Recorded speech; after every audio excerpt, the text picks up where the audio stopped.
ಒಂದು ಹೊತ್ತು ಊಟ ಬಿಟ್ಟಿದ್ ಬಿಡ್ತೀವ ಅವನ ಹಲ್ಲಕಟ್ಟು ಬೈಲಾರ್ದ ಒಂದ್ ಸೆಕೆಂಡ್ ಇರಕ್ಕಾಗಲ್ಲ ನಮ್ ಕೈಯಾಗ. ಅದೇನ ಗೊತ್ತಿಲ್ಲ, ಹಲ್ಲಕಟ್ಟ ಅನ್ನೋದು ಅವನ ರಕ್ತದಾಗ ಬಂದ್ಬಿಟ್ಟಿದಂಗ ಐತಿ. ಮಾತಿಗೊಮ್ಮೆ ಹಲ್ಲಕಟ್ಟ ಬಂದ್ ನೋಡ್ ಸುಳ ಮಗ, ಹೋದ್ ನೋಡ್ ಸುಳ ಮಗ, ಬಂದೇ ಇಲ್ಲ ನೋಡ್ ಸುಳ ಮಗ.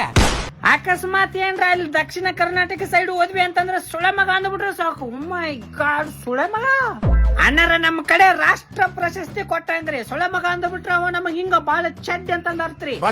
ಅಕಸ್ಮಾತ್ ನಾವ್ ಯಾರಿಗಾರ ಬಾಳ ಮರ್ಯಾದೆ ಕೊಟ್ಬಿಟ್ಟಿವಿ ಅಂತಂದ್ರ ಅವ ನಮಗ್ ಬಾಳ ದೂರದ ಸಂಬಂಧಿ ಅಂತ ಅರ್ಥ. ಅದೇನ ಗೊತ್ತಿಲ್ಲ, ನಮ್ಮ ಉತ್ತರ ಕರ್ನಾಟಕದ ಮಂದಿಗೆ ದೇವ್ರ ನಾಲಿಗೆ ಮ್ಯಾಗ ಹಾಲು ಕಟ್ಟು ಬರ್ದ್ ಕಳ್ಸಿದಂಗ ಅದನ್ನ ಅನ್ಸಕತೈತಿ. ಒಬ್ಬ ಒಳ್ಳೇದ್ ಮಾಡಿದ್ರು ಹಾಲು ಕಟ್ಟು ಬೈತೀವಿ, ಕೆಟ್ಟದ್ ಮಾಡಿದ್ರು ಹಾಲು ಕಟ್ಟು ಬೈತೀವಿ. ಅನ್ನವತ್ತ ಸುಳ ಮಗ ರೀ ಅವ. ಅವಂದೇನ್ ಹೇಳ್ತೀರಿ ಬಿಡ್ರಿ, ಲೋಪರ್ ಸುಳ ಮಗ. ಯಾ ಸುಳ ಮಗ ರೀಪ ಈ ಬಿಲ್ಡಿಂಗ್ ಕಟ್ಟದವ, ಏನ್ ಕಾರ್ಲಿ ಅದು ಸುಳ ಮಗಂದು. ಹೋಗಿ ನಮ್ಮ ದೋಸ್ತರು ಅವ್ರ ಮುಂದ ಕೇಳ್ತೀವಿ, ಎಲ್ಲದನ್ ಬೇ ಅಡಿಬಿಟ್ಟಿ ಮಗ.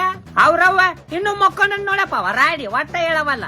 ನೀವೇನೇ ಹೇಳ್ರಿ, ನಮ್ಮ ಮಾತು ಹೊರಟಿರ್ತಾವ ಹೊರತು ನಮ್ಮ ಮನಸ್ಸು ಮಾತ್ರ. ಚಾಕುಡಿ ಬಲಿ ಹಾಕ್ ಸುಳ ಮಗನ.